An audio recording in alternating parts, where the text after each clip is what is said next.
right, Megan, thank you for that. San Diego leaders and experts are spreading the word about the dangers of fentanyl, alongside a father of a local high school student who died from the drug. Our Misha DeBono joins us live from Claremont Mesa with more on this. Misha. Yeah, as students head back to school, there's a huge push to educate everybody, kids, students, administrators, teachers, about the dangers of fentanyl, the deadly dangers of fentanyl. Fentanyl overdose or accidental death, now the leading cause of killing young people.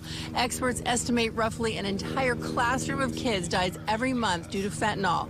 San Diego, 2,100 overdose deaths last year. That's more than half of those were related to fentanyl. The worst part, a lot of the times, these are kids who have never done drugs before. They're just making one wrong decision, taking a pill, say, to help them relax before a big test or to stay up all night to study for a big test, innocently trusting people who they are buying these drugs from, and then they die. That's exactly what happened to Kai Adelsap.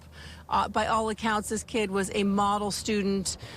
He was 6 weeks out of high school, 6 weeks before going away to college on a full-ride scholarship. Kai was a good, kind kid. Never really got into any trouble and always focused on his sports and academics and wasn't known as a partier. He didn't even have his own cell phone until he graduated high school a few months ago.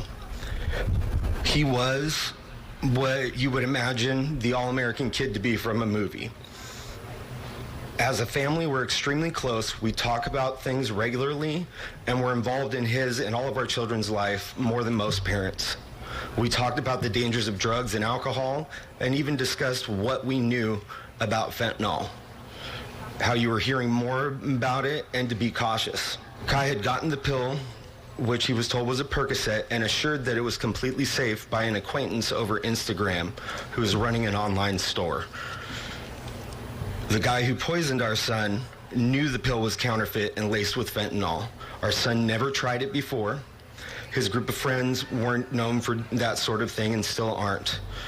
He got a wild hair and had a moment's lapse in judgment, and a counterfeit pill took my son's life.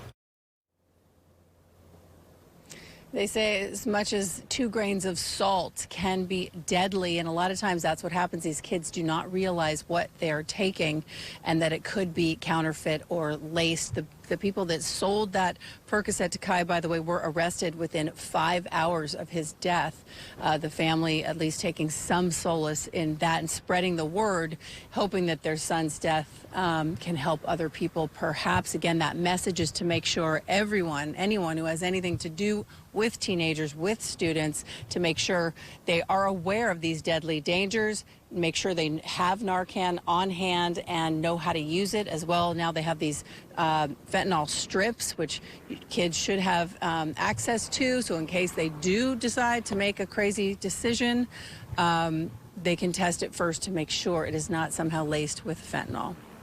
From outside Mesa College, Misha DeBono, Fox 5 News.